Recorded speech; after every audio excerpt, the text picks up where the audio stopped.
Good morning, friend. We are discussing about the revision to MCQ question of the 14 January 2023. Let's see the first question there. आज हम जो discuss करने वाले 14 जनवरी and 14 फरवरी दोनों के ही discuss करने वाले. लेट्स सी, थोड़ा जल्दी करते हैं क्योंकि आज ज़्यादा एक्सप्लेनेशन नहीं है ना, ज़्यादा कुछ खास क्वेश्चन है. फर्स्ट क्वेश्चन पे चलते हैं. आर्कियोलॉजिकल सर्वे ऑफ इंडिया के बारे में पूछा जा रहा है. अगर हम इसका आर्कियोलॉजिकल सर्वे ऑफ इंडिया की बात करते हैं तो 1851 में इसकी स्थापना होती है. फाउंडेशन स्टोन 1851 में रखा गया था और इसके जो फर्स्ट अध्यक्ष थे अलेक्जेंडर कनिंघम हुआ करते थे. पूछा गया था एक बार कि जो आपका जो मतलब आपके अशोका का रोक एडिक्ट था किसके द्वारा डेसिफर किया गया था. तो जोन्स प्रिंसिप करके आपको उसका आंसर होना चाहिए था. Let's see the first statement. अगर हम प्राइमरी गोल की बात करें तो जो हमारे प्रोटेक्ट करना एंशिएंट एंड आर्किटेक्चर स्ट्रक्चर है उसका मेन काम है आर्कियोलॉजिकल सर्वे ऑफ इंडिया का. ठीक है, आर्कियोलॉजिकल सर्वे ऑफ इंडिया का एक गवर्नमेंट एजेंसी है. इसका मेन एम है कि प्रिपरेशन करना, प्रिजर्व करना, प्रोटेक्ट करना हमारी जो भी एंशिएंट स्ट्रक्चर है, मोन्यूमेंट है इंडिया के अंदर, ताकि हमारी जो फ्यूचर जनरेशन है उसको हम उसको दिखा सके. Right, let's see the second question. जब बात कल्चर की है तो ये देख ले रहे कि दिसंबर मंथ में क्या क्या चीज़ न्यूज़ में रही थी. राइट, देखो जो न्यूज़ में थी ये मैंने विजन से उठाया. तो लेट्स सी क्या क्या न्यूज़ में हुआ करता है, एटलीस्ट आपको पता होना चाहिए. For example sir Aurobindo Ghosh जो है न्यूज़ में थे. आपने लाल बाल पाल का नाम सुना होगा. तो फोर्थ पर्सनैलिटी जो उस वक्त के एक्सट्रीमिस्ट माने जाते हैं वो सर अरबिंदो घोष हैं. ये अपने ओरोविले आश्रम के लिए जाने जाते हैं और 1910 में इन्होंने जो है जो मतलब नेशनल मूवमेंट से संन्यास ले लिया था. Right, let's second geographical indicator है वो अभी न्यूज़ में थे. फॉर एग्जांपल गमोशा था फ्रॉम असम एंड एक दाल थी फ्रॉम तेलंगाना, एक आर्किटेक्ट था फ्रॉम लद्दाख. राइट, तो ये GI टैग दिए गए हैं. ओके, और कुछ न्यूज़ थी. फॉर एग्जांपल यूनेस्को की टेनेटिव लिस्ट में वर्ल्ड हेरिटेज साइट ऐड की गई है. 3 ऐड की गई थी. तो एक तो मोदेरा का टेम्पल था फ्रॉम गुजरात.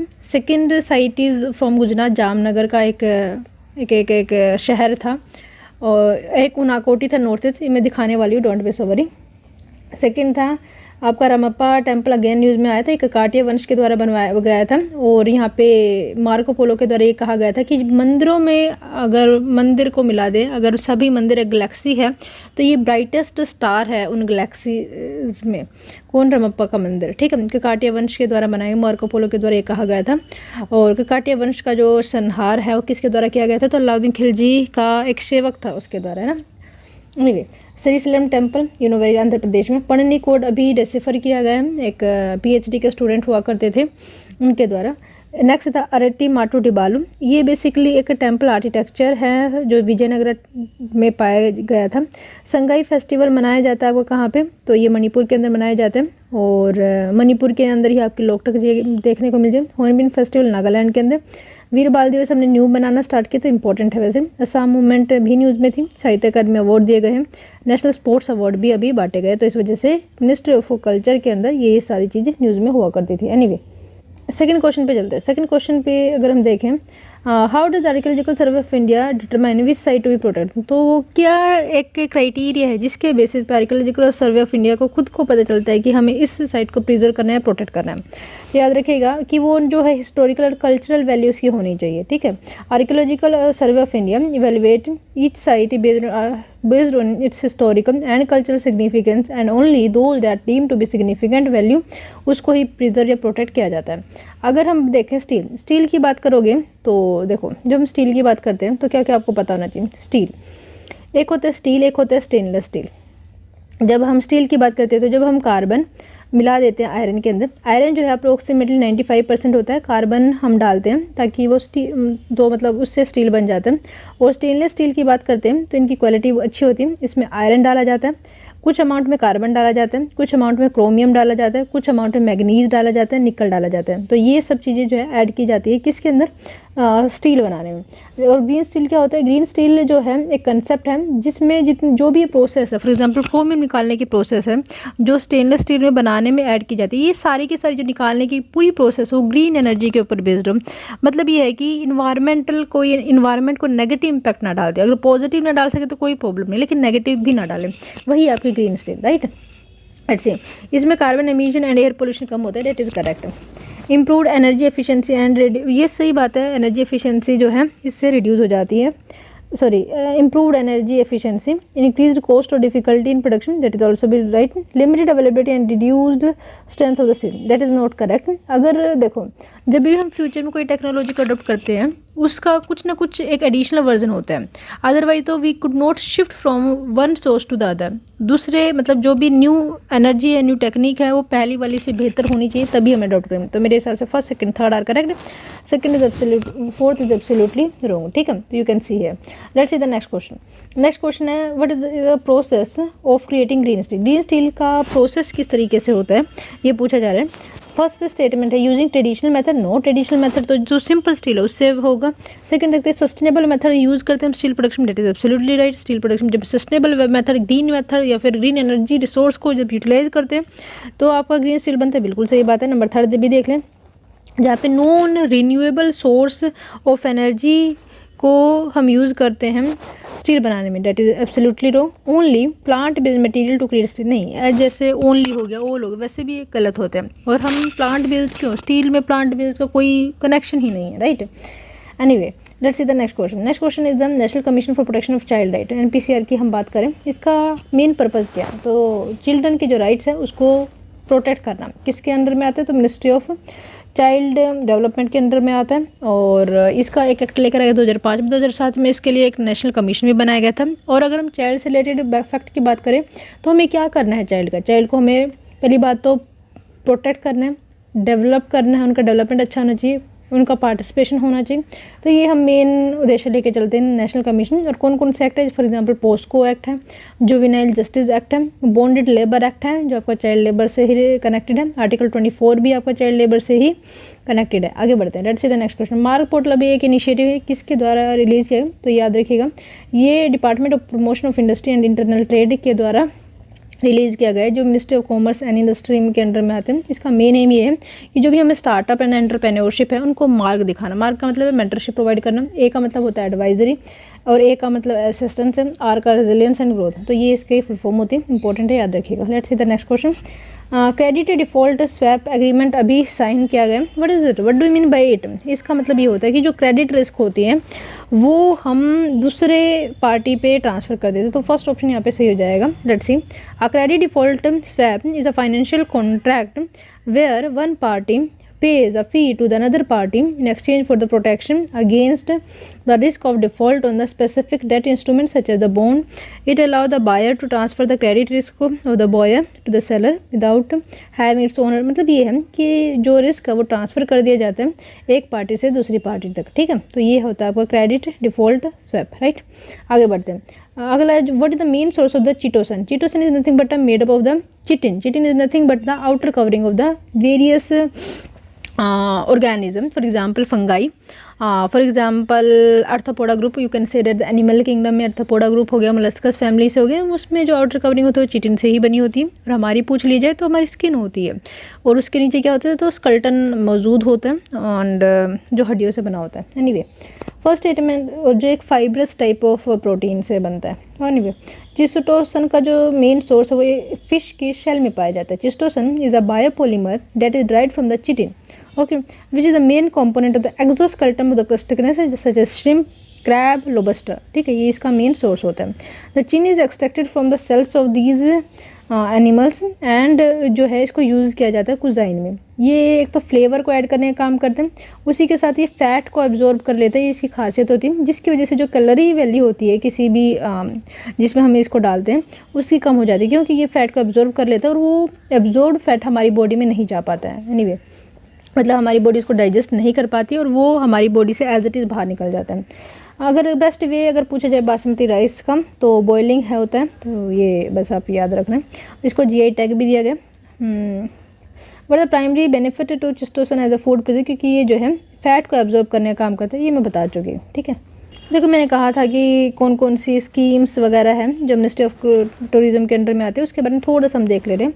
पहली बात तो याद है यूनेस्को की वर्ल्ड हेरिटेज साइट में हमारी कितनी साइट्स है, तो 40 है। 40th नंबर की नवंपा मंडे था। 40th हेल्ड है 32 कल्चर, 7 नेचुरल, 1 म्यूज़ है जो कंचनजंगा है, ठीक है। WH category of the culture in north east, there is no world heritage site in north east, ये भी आप याद रखिएगा। Assam Kaziranga and Manas national park जो 7 नेचुरल साइट में आती है। मैदम प्रपोज 2014 में इसको कल्चर साइट का जो है प्रपोज किया गया था। अच्छा, अभी न्यूज़ में क्या क्या साइट से ये भी देख लें। जैसे अमृत उद्यान अभी न्यूज़ में था, क्यों न्यूज़ में था, क्योंकि जो मुगल गार्डन उसका नाम चेंज कर दिया अमृत उद्यान। और ये जो है 4 बाग टेक्निक से बना हुआ है। 4 बाग टेक्निक जो है बाबर के द्वारा हमारी कंट्री में इंट्रोड्यूस की गई थी। यू कैन सी है why renaming of Mughal garden is important to give new identity to the garden, right. Amrit Udyan you know very well, जो हमारे 75 साल से लेके जो 100 साल है हमारी इंडिपेंडेंस के, उसको हम अमृत काल कहते हैं। जो ये 25 साल का डिफरेंस है, इसको हमने अमृत काल, ये गवर्नमेंट के द्वारा अमृत काल कहा गया है। शेड कॉलोनी मतलब जो है लोग जो कॉलोनी लेगेसी है उसको ख़त्म करना भी इसका मेन एम था, इसका नाम इस तरीके से रखने का। फीचर क्या है, एडिड न्यूट्रिशनल गार्डन यहाँ पे ऐड किए गए, कैक्टस गार्डन भी ऐड किए गए। मतलब ये जो है टाइम टू टाइम जो डिफरेंट पर्सनैलिटी बन के यहाँ पे प्रेसिडेंट आए, उनके द्वारा अलग अलग इसमें चेंजेस किए गए। सेकंड है ऋषि राज पोपट का नाम आपको याद रखना है। क्यों? क्योंकि इसके द्वारा जो पढ़नी का वो था ना ग्रामर था, उसको डेसिफर किया गया। ठीक है, Panini was Sanskrit philosopher grammarian and scholars in ancient India. और ये जो है इनका 4th और 6th सेंचुरी में लाई किया करते थे। अष्टाध्यायी के बारे में थोड़ा बात करते हैं। पढ़नी wrote the book 6th to 5th century, मतलब जो अष्टाध्यायी उसको डेसिफर किया गया ऋषि राज पोपट के द्वारा। तो डेट वाइट इज न्यूज़, बाकी आप यहाँ पे देख लीजिएगा। Anyway, Tripura Unakoti Angkor Wat of the North East भी कहा जाता है। अंगरकोट है कहाँ पे? तो ये है आपका कंबोडिया के अंदर में। किसके द्वारा बनाया गया? सूर्यवर्मन सेकंड के द्वारा। किसको डेडिकेटेड है? तो विष्णु भगवान को डेडिकेटेड है। उनाकोटी की बात करें तो ये शिव पिलग्रिमेज साइट है, रॉकेट स्कल्पचर है, मंगलोइड फीचर है इसका, और same mystical charm as Angkor Wat of Cambodia. Meaning of the name you can see है, राइट। और ये यहाँ पे ये जो भगवान है वो शिव को डेडिकेटेड है।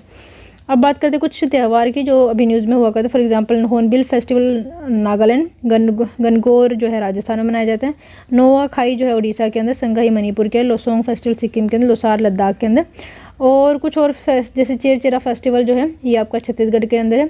और लुसोफोन फेस्टिवल अगर पूछा जाए तो ये आपको गोवा के अंदर मनाया जाता है, अभी मनाया भी गया था। और मेधायाम यात्रा महोत्सव की बात करें तो तेलंगाना के अंदर मनाया जाता है। हंड्रेड डम फेस्टिवल भी इसको कहा जाता है। ठीक है, न्यूज़ में था तो याद रख लीजिएगा। ये मैंने आपको बता ही दिया कौन कौन सी चीज़ें अभी न्यूज़ में हुआ।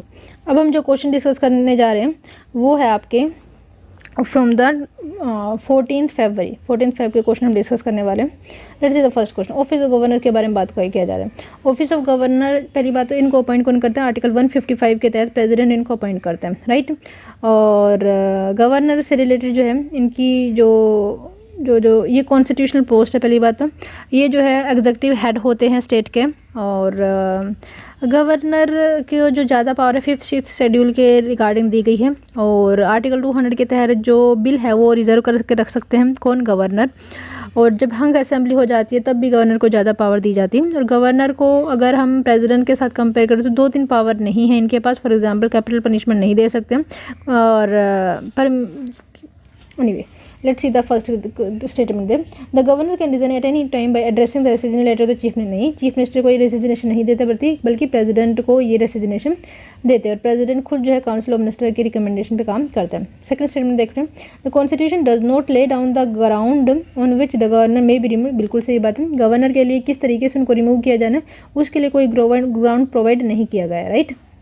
At any point of time president के प्लेजर के ऊपर ये जो है डिपेंड करते हैं। नंबर 3 नहीं, तो हम ये कह सकते हैं कि दोनों के दोनों स्टेटमेंट जो है इनकरेक्ट है। ठीक है, the resignation letter is submitted to the president not the chief minister.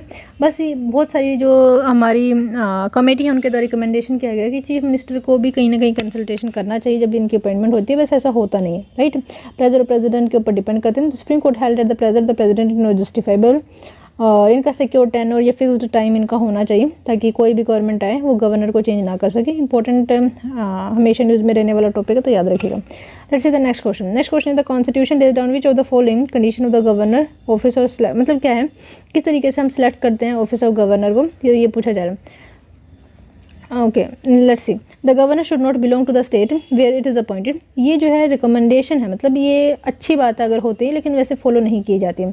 The governor appointment must be made after the consultation with chief minister. No, it is incorrect because but ये these recommendation are given by the Sarkaria commission. तो याद रख लेना, but ये जो है use नहीं की जाती है, ये इसको इम्प्लीमेंट नहीं किया जाता है। Serving governor can not be member of इधर। हाँ ठीक है, ये बिल्कुल सही बात है। हाउस ऑफ पार्लियामेंट का मेंबर नहीं होना चाहिए, ऑफिस ऑफ प्रॉफिट नहीं उसको होल्ड किया जाना चाहिए। अगर हम कंडीशन की बात करें, जो गवर्नर है वो सिटीजन ऑफ इंडिया होना चाहिए और 35 ईयर जो है उसकी कंप्लीट होनी चाहिए बनने की। और ठीक है, तो बी ऑप्शन यहाँ पे सही है, सिर्फ थर्ड ऑप्शन यहाँ पे सही दे रखी है, क्यों? क्योंकि ऑफिस ऑफ प्रॉफिट को होल्ड नहीं करते वरना जी। Article 157 and 158 of the constitution जो है, जो गवर्नर है उसकी पोस्ट के बारे में स्पेसिफाइड करते हैं। आर्टिकल 161 के तहत जो है इनकी जुडिशियल पावर के बारे में मेंशन किया जाता है, किसकी? तो गवर्नर के, है ना। ओके, क्या क्या कंडीशन है? For example 35 year of age complete होना चाहिए, ऑफिस ऑफ प्रॉफिट को होल्ड नहीं किया होना चाहिए। Additional 2 convention have been developed over the year, for example first, ये should be outside of the state, उनका कुछ ना कुछ कूलिंग पीरियड होना चाहिए, बट ये कन्वेंशन है, कभी भी तोड़ी जा सकती है, ठीक है। कन्वेंशन का मतलब ही जो है यही होता है कि डेट कैन बी, उसको तोड़ा जा सकता है। गवर्नर लेजिस्लेटिव पावर के बारे में, if the bill pass by the state legislature endanger the position of the state high court, अगर वो हाई कोर्ट की पोजीशन को इंडेंजर करते हैं, जो बिल स्टेट गवर्नमेंट के द्वारा पास किए गए थे, तो उसको आप होल्ड कर सकता है, प्रेसिडेंट के लिए रिकमेंडेशन के लिए रख सकते हैं, ठीक है। तो ये फर्स्ट स्टेटमेंट बिल्कुल सही है। A bill sent by the governor for the reconsideration of the state legislature is passed again without amendment, the governor is under no constitutional obligation to give his assent। तो याद रखिए, देखो state government या state legislature के same bill को दोबारा से पास कर दिया जाता है तो गवर्नर को वहाँ पे हामी भरनी होती है। तो सेकंड स्टेटमेंट मेरे हिसाब से सही नहीं है, लेकिन फर्स्ट स्टेटमेंट बिल्कुल सही है। You can see here explanation, give assent the bill, withhold the assent, return the bill. मतलब 3 पावर होती है गवर्नर के पास जो वो कर सकता है किसी बिल के साथ, राइट। रिजर्व किस किस कंडीशन में कर सकता है, किस किस कंडीशन में वो प्रोटेक्ट करता है, तो ये सारी की सारी यहाँ पे बताई गई। Article 31A of the Indian constitution, अच्छा ठीक है, आगे बढ़ते हैं। कंसिडर द फॉलोइंग स्टेटमेंट, जो गवर्नर है वो इंडायरेक्टली इलेक्टेड होते हैं इलेक्टोरल कॉलेज के द्वारा, that is incorrect because it is appointed by the president, तो इनका कोई इलेक्शन वगैरह से कोई संबंध नहीं। The office of the governor of the state is considered as an employment, नहीं, याद रखिए ये कॉन्स्टिट्यूशनल पोस्ट है, तो ये सेंट्रल गवर्नमेंट की कोई ये नहीं कह सकते कि उसके अंडर में काम करेगा, नो नॉट एट ऑल। दोनों की दोनों स्टेटमेंट यहाँ पे गलत है। Okay, let's see the explanation. ये पता नहीं किस तरीके से स्लाइड बनी हुई है, चलो कोई बात नहीं, एक्सप्लेनेशन कल डिस्कस कर लेंगे, कोई बात नहीं। आगे बढ़ते हैं। अभी जो है भाषणी मिशन को लॉन्च किया गया। बेसिकली याद रखिएगा ये जो है चैट जीपीटी पे जो है बेस्ड है। चैट जीपीटी है क्या? एक टाइप से कंजर्वेशनल एक चैट बोट है जो आर्टिफिशियल इंटेलिजेंस पे काम करता है। इसका डायरेक्ट 2001 तक लिया गया है और ये जो है माइक्रोसॉफ्ट के द्वारा बनाया गया। इसी को यूज़ करते हुए, वैसे अब तक ये फ्री है, नवंबर में इसको लॉन्च किया गया था। और अगर हम भाषणी मिशन की बात करें, न्यूज़ में क्यों है, ये माइटी के द्वारा एक इनिशिएटिव स्टार्ट किया गया। ये जो है एक व्हाट्सएप का चैटबॉट बनाया गया। इससे क्या होगा कि बहुत सारी इन्फॉर्मेशन, जैसे गवर्नमेंट स्कीम हो गया, उसकी इन्फॉर्मेशन जो है पीपल तक पहुंचाई जा सकती है। ये इसका एम है भाषणी मिशन। और याद रखिए ये जो है लोकल लैंग्वेज में। ओके, फर्स्ट स्टेटमेंट देखते हैं। Bhashini is Indian artificial intelligence chatbot similar to open AI chatbot under Bhashini mission. A team at DRDO नहीं, माइटी है, मतलब मिनिस्ट्री ऑफ इंफॉर्मेशन टेक्नोलॉजी। तो सिर्फ which of the following are incorrect, तो दोनों के दोनों इनकरेक्ट है। क्यों? क्योंकि ये जो है चैट जीपीटी के ऊपर बेस्ड है, राइट। तो भाषणी जो है अलग से डेवलप नहीं किया गया है, तो that's why it is wrong. Let's see about the Bhashini mission. Under Bhashini mighty जो करंटली बिल्ड कर रही है WhatsApp based chatbot that rely upon the chat GPT, ठीक है। और ये जो है इंडियन लैंग्वेज के अंदर भी अवेलेबल होगा और ये जो स्टार्टअप वगैरह की जानकारी देगा। नेक्स्ट दयानंद सरस्वती के बारे में पूछा जा रहा है। आपको बताना कौन सी यहाँ पे सही है। नंबर फर्स्ट, उनका मेन एम था कि क्लासलेस और कास्टलेस सोसाइटी बने, बिल्कुल सही बात है। ये चतुर्वर्ण सिस्टम को वेदास को मानते थे, बिल्कुल सही, लेकिन पुराणाज को नहीं मानते थे, ठीक है। तो यहाँ पे कुछ क्वेश्चन गलती है। तो ए ऑप्शन यहाँ पे सही है। बाकी ये देख लीजिए, Maharshi Dayanand believe in the Hindu just as Vedas, लेकिन पुराणाज में इनका बिलीव नहीं था, क्योंकि पुराण जो है वो डिग्रेड कर देते हैं विमेन की पोजीशन को, और बहुत सारे कह सकते हैं कि रिचुअल्स हैं वो हिंदुत्व में लेकर आते हैं। तो इस वजह से ये दयानंद सरस्वती इस आइडिया को सब्सक्राइब नहीं करते थे। ओके, आगे बढ़ते हैं। अगला जो क्वेश्चन है वो 7 नंबर का, that is competition commission of India. पहली बात तो ये जो याद देखिएगा, कंपटीशन एक एक्ट लेकर आया गया था after abolishing the MRTP act. इसका मेन एम है कि इंडिया के अंदर कंपटीशन बना रहे, डिफरेंट किसी भी एक कंपनी की मोनोपोली ना हो। और ये जो मिनिस्ट्री ऑफ कॉमर्स के अंडर में आता है और इसमें एक मेंबर चेयरमैन होता है और 6 अदर मेंबर होते हैं जो सेंट्रल गवर्नमेंट के लिए रिस्पॉन्सिबल है, सेंट्रल गवर्नमेंट को अपॉइंट करते हैं। It is the chief national competition, नहीं ऐसा नहीं होता है, लेकिन सेकेंड स्टेटमेंट यहाँ पे शायद सही हो। क्वेश्चन यहाँ पे गलती हो रखी है, आई डोंट थिंक। एनीवे, अगले क्वेश्चन पे चलते हैं। वाइट स्पॉट क्या है? फिलहाल अभी ब्रॉडबैंड डेफिनेशन इंडिया के अंदर दोबारा से रिवाइज की गई है। तो पहली बात तो पहले जो स्पीड हुआ करती थी 2 किलो 512 kbps की होती थी, लेकिन इसको अब चेंज करके 2 Mbps कर दिए गए, तो इस वजह से न्यूज़ में वाइट स्पॉट पूछा जा रहा है। वाइट स्पॉट वो स्पॉट होता है जहाँ पे अभी तक इंटरनेट की कनेक्टिविटी पहुँची नहीं है, और ग्रे स्पॉट वहाँ वो होता है जहाँ पे थोड़ी थोड़ी जो है कुछ कम मिनिमम स्पीड में जो वहाँ पे फैसिलिटी पहुँच चुकी है। Place which show simply being connected but have very slow, तो ये ग्रे वाला के definition grey spot. Place without cellular connectivity is the white spot, तो बी ऑप्शन यहाँ पे सही हो जाएगा एज पर द क्वेश्चन। ठीक है, तो बी ऑप्शन यहाँ पे सही है। डेफिनेशन को चेंज किया गया, इस वजह से न्यूज़ में है। सॉरी, ये आज ना कुछ गलत हो रखा है इनमें ना, इतने सारे पेजेस कुछ समझ में नहीं आ रहा है।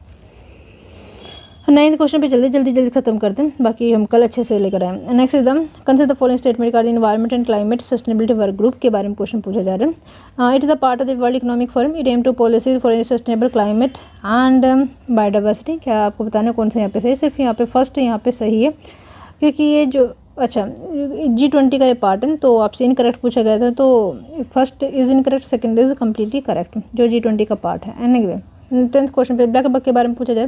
देखो ब्लैक बक जो है हमारे राजस्थान वाले स्टेट में, मध्य प्रदेश, आंध्र प्रदेश में पाया जाता है, लेकिन ये जो स्पीसीज़ है वो आपकी बांग्लादेश के अंदर भी और पाकिस्तान के अंदर भी पाई जाती थी, लेकिन अब वहाँ पे मतलब एक्सटिंक्ट हो चुकी है स्पीसीज़, तो ये सिर्फ इंडिया में ही पाई जाती है। हम ये कह सकते हैं it is native to Indian subcontinent, ठीक है, सही बात है, लेकिन ये सिर्फ अब इंडिया में पाई जाती है। क्यों? क्योंकि पाकिस्तान और बांग्लादेश, नेपाल में ये जो एक्सटेंट हो चुकी है। ओके, और ये जो है शेड्यूल 1 में रखी गई है वाइल्ड लाइफ प्रोटेक्शन एक्ट में, बिल्कुल सही बात है। Blackbuck are native to Indian subcontinent but they have become extinct in Bangladesh and the Pakistan. First देखते blackbuck is active during night, that is incorrect. और याद रखिए सेकेंड फास्टेस्ट एनिमल है ऑन अर्थ आफ्टर चीता। ठीक है, बाकी आप यहाँ पे इसकी एक्सप्लेनेशन देख सकते हैं कहाँ पे ये पाया जाता है। By this we ending the session है। Thank you so much for